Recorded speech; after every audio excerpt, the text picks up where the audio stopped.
program so that we can warmly welcome the independent man into the building before we stick him up outside. He's got a very busy schedule, Governor. He'll be at the Aurora Club today at 12:30. He's got a meeting with all the power brokers. But in the meantime, let's bring the governor up, say a few words. Governor? Thanks, Gene. You got that. You're the anchor man, but now you're going to be the independent man. You're the independent anchor man. So thank you so much for being here. It is really a moment for us to be celebrating here in Rhode Island. This certainly was not in the plan as we were cleaning the outside of this building, because we want the people in the state of Rhode Island to know that we care about the people's building and the people's house, and the fact that we put a lot of pride in this state.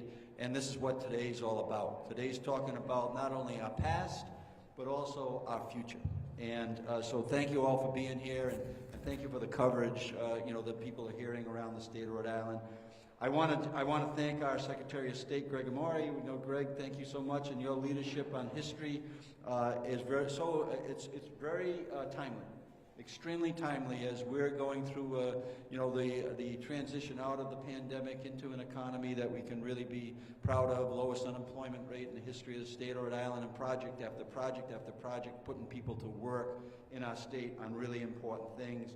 DCAM's right in the middle of that, so Marco, I think you're hanging around here somewhere. Where's Marco? Marco.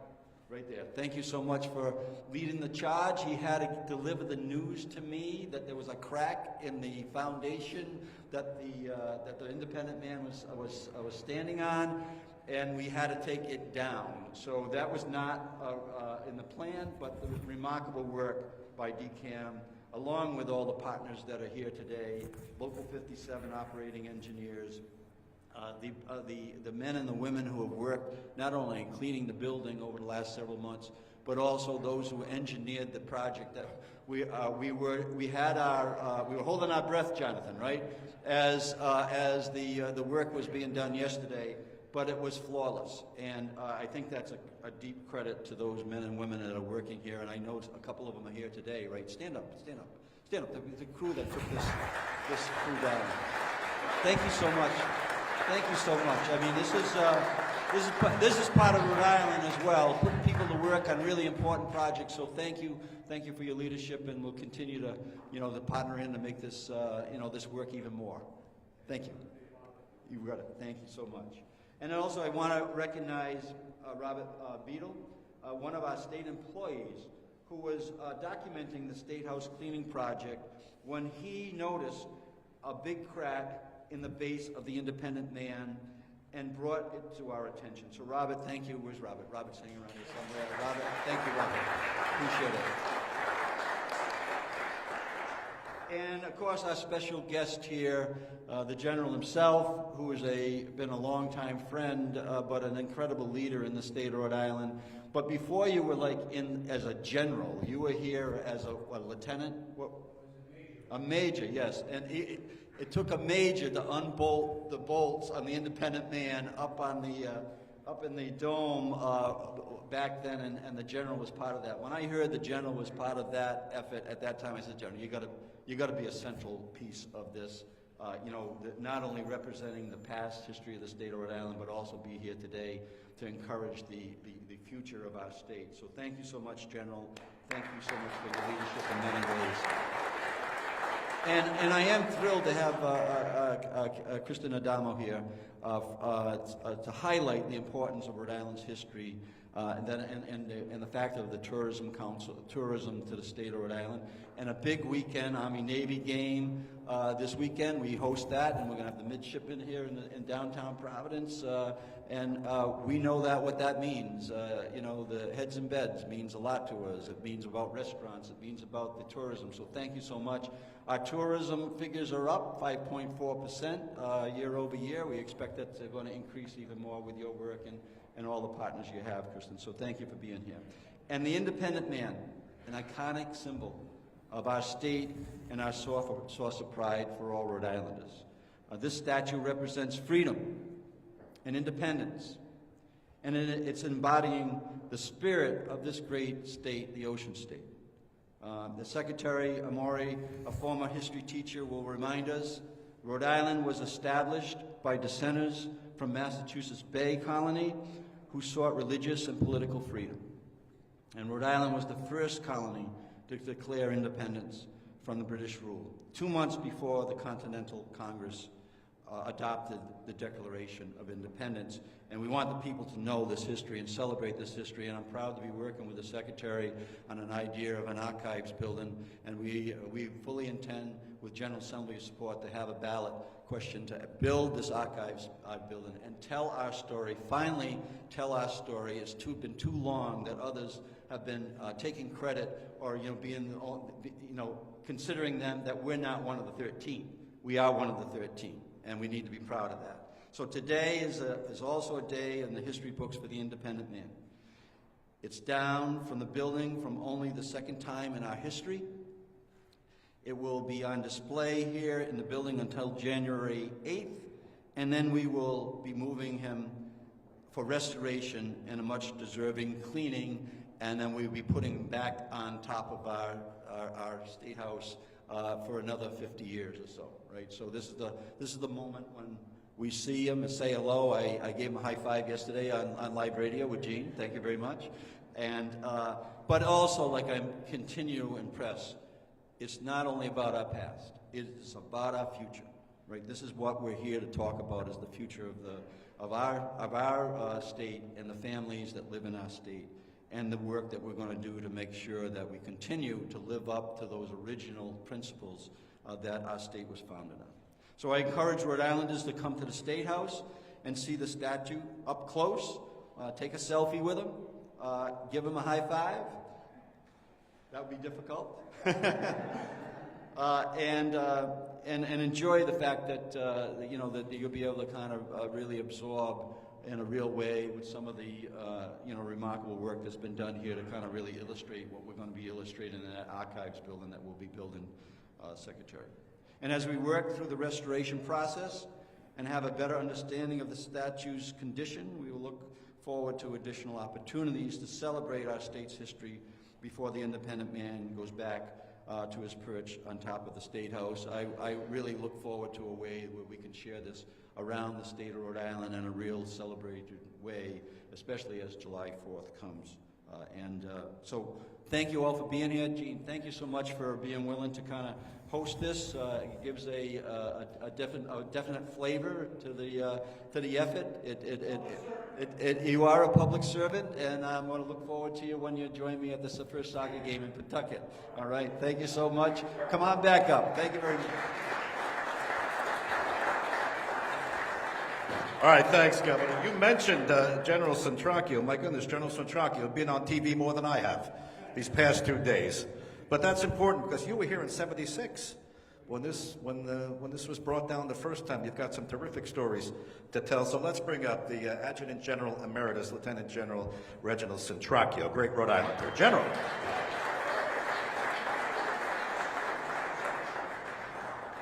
Well, thank you. Gene asked me to say a few words. That's it. When we took this down the first time, it was done in a different way. We still had some scaffolding to get up there to put 1 or 2 individuals to take charge of that crane that was coming off a Huey helicopter. And little known was we did put a parachute on the end just in case. So we did hook it up, took it down with no problem at all. There's a story I'd like to tell that isn't often told. On that spear, it had one particular incident, and I thought that was the end of my career. General Holland was the Adjutant General at the time, and he came around the corner and saying, "Okay, what's going on here?" He walked into the spear, and he got a nice little gash in his head, and I thought that was the end of my career, but I said, he didn't move, you did. So that was one story that I think needs to be told. But what I did was to finish the story. We couldn't put it back with a Huey. We had to contract a crane, not a crane, what they call a sky crane. Then came in, put it right back in. And that was the end of the story with it thing. So what I'm suggesting is this is a tremendous experience to have twice in a lifetime. I'll go for the third, and I'm hopeful that it won't be for a particular reason other than I'll outlive him. Maybe not. So thank you so much, and God bless each of you. And thank you, Gene. Governor, thank you.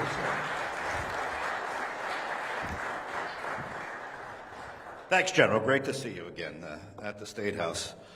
Well, Governor, as you always say, it's all about shoring up the base, right? So here we go. That's what we're doing, shoring up his base. Our next speaker is our Secretary of State, Greg Amore, who has a history teaching background. Come up and instruct us here. Teacher, Secretary of State. Good morning. Good morning. This is exciting. I was 10 years old when General Centracchio was removing the independent man and putting him back. But I remember the excitement around that, and it's still exciting to be here today for this effort. On a very personal note, I take comfort in the fact that, at least for a little while, I will not be the heaviest man in the State House on a day-to-day basis. But I want to thank the governor and his staff. From the very beginning of this process, he called me immediately and said, look, this is a great opportunity for us to share our history, celebrate our history, reflect upon it, and for Rhode Islanders to learn more about our history, not only the past, but as we move forward. And as the keeper of the state records and the archives, and as a former history teacher, as Gene has mentioned and the governor has mentioned, I acknowledge that the independent man is the most iconic artifact that we possess. But he is, so to speak, just the tip of the staff, or the anchor of what is a tremendous, tremendous collection of historical artifacts, what I refer to as treasures. So bear with me, because I'm going to list some of those. We have the Royal Charter of 1663, original Southwick and Goddard copies of the Declaration of Independence, the Rhode Island General Assembly's Act of Renunciation, in essence our Declaration of Independence, in May, before July 4, 1776, an original state copy of the Bill of Rights, notes from the Continental Congress, original documents from the Gaspee Incident, the true spark of the American Revolution, all due respect to that tea thing in Boston, 64 letters from George Washington, and so much more.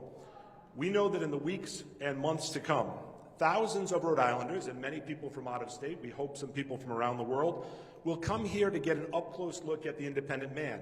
And the reason they'll do so is because we have this opportunity, and he is accessible. He's accessible. We all agree, everybody in this room, I think all Rhode Islanders agree, that his preservation and restoration is important. I think, and the governor agrees, that all of our historical treasures should be that accessible to the public and be in a space that will properly preserve and protect them. That is why the governor and I have engaged in negotiation with the leadership in the General Assembly, members of the General Assembly, and the public about a long overdue construction of a state-of-the-art, state-owned Rhode Island State Archives and History Museum. This will not only help Rhode Islanders understand their history and access these incredible treasures, but it will serve as a catalyst, not only in the short term with good-paying Rhode Island-based construction jobs, but in the long term, as people from around the country and around the world will come to see these treasures. Historical destination tourism is a big industry, and I can attest that wherever I go around this country, museums, archives, I am never alone. I can also tell you that most states do not have our rich history, so therefore they do not have these artifacts. We want to make this new, modern, and accessible version of our state archives a destination museum, and this event serves as a great way to start that process. Finally, like the governor, I would ask and encourage you to share your stories and photos of the independent man by using the hashtag IndependentManRI and sharing on our Department of State's new Instagram account @IndependentManRI. Thank you very much.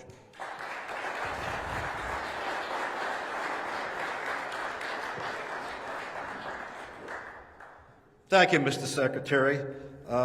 It's my pleasure to now bring up Marco Schiappa. He's the director of the Division of Capital Assets Management and Maintenance. In other words, he'll be watching over this to keep it safe and in good health until he comes back up again. Marco.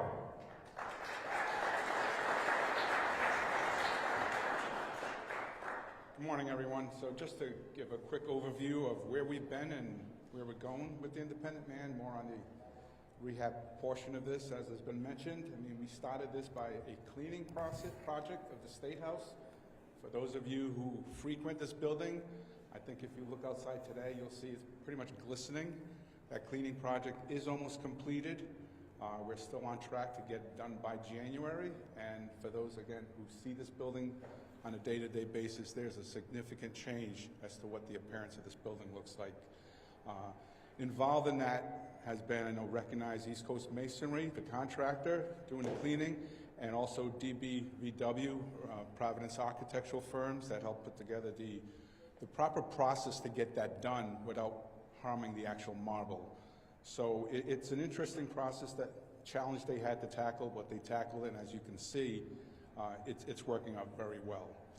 And luckily, as Robert Beadle was documenting the cleaning process for us, he notified us that we have a little problem he wanted to bring to our attention. And suddenly we had an independent man lowering project that we had to take on immediately, get him secured ASAP before an impending storm coming 2 days later. And then we again secured the services of the team here to take on the challenge of figuring out how we're going to get him down. Here we are today. And I think for those of you who saw the process yesterday, it went extremely smooth due to all the planning. I mean, we've been meeting 3 or 4 times a week for the past month to make sure we had everything covered, and it went down flawlessly. We have brought on a conservator who actually went up there while he was still there to ensure that he was able to be, picked and removed and hanging from straps that come down. And he is going to continue with us to do the refurbishment of the independent man, realizing that the real issue is not the independent man, it's the marble that he was sitting on is actually the compromised element. But we're taking this opportunity to basically refurbish him while we had to take him out. So safety is kind of a little more stringent, General, than it was back in '75. So we've had to do a lot of work to get to him. And in addition, do apologize for those of you getting in here. You cannot use these doors, which are the most heavily used doors because of the crane operation, which is going to continue because we still have marble to take down from the top. So we still have ways to go to address the problem, get the marble fabricated, get the new marble pieces back here installed. In the meantime, he's going in for a facelift, basically. So as the governor said, he will be in this building on display through January 8th. In the meantime, we're working with the team once we get our hands on him, and we will be determining what we need to do to finish him up. Currently, in the 70s, they actually gold-plated him. He was gold leaf before. Our intent is to re-gold leaf him again, which will be a much brighter object on the top of our roof here. Thank you.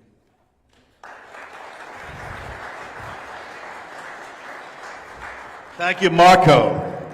All right, so there you go. That's the news, right? He's going to get another layer of gold gilding. Now, Mayor Lombardi, maybe you could help us out. We'll get to Anthony's Jewelers. We'll melt down some of those Puff Gucci chains that he's selling on the radio, and we'll do it all in-house in Rhode Island. One more speaker. We might have a little surprise coming up. One more speaker. Kristen Adamo is the president and CEO of the Providence Work Convention and Visitors Bureau, and this is a big attraction for us. Kristen, come up and say a few words.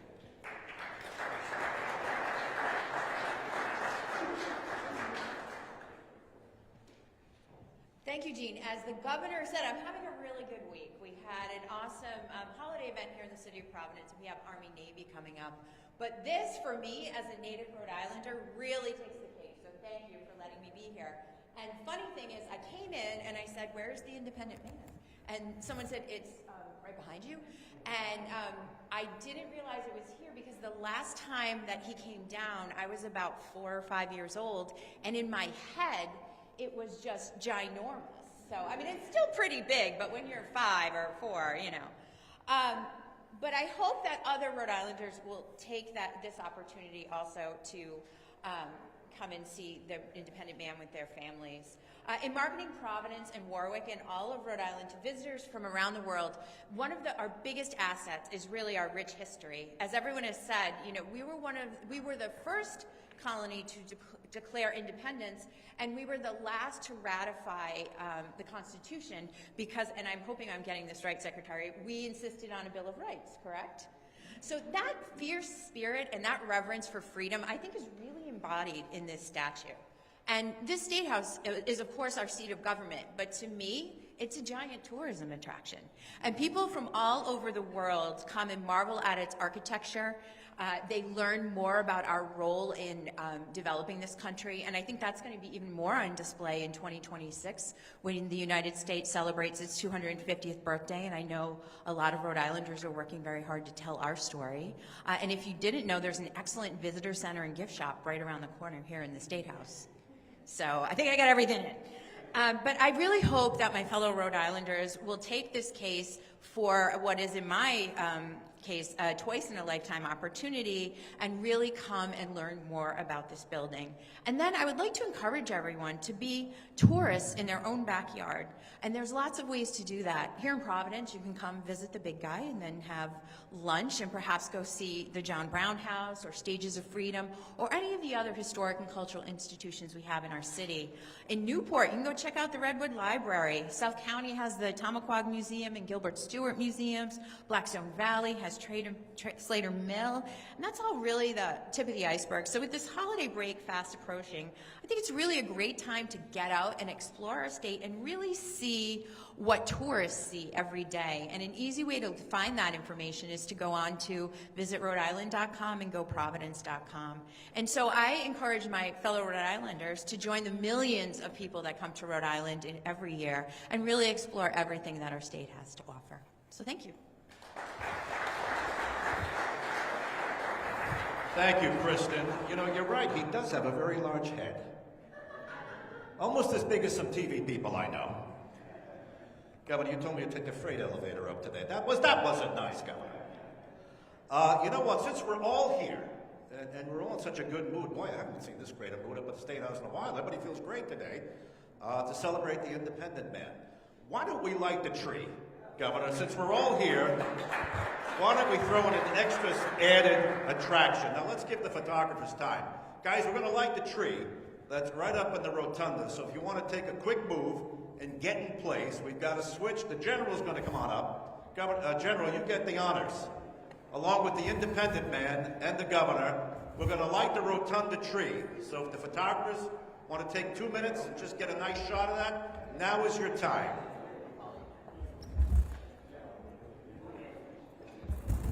Then we'll give you a countdown, okay? This is added value.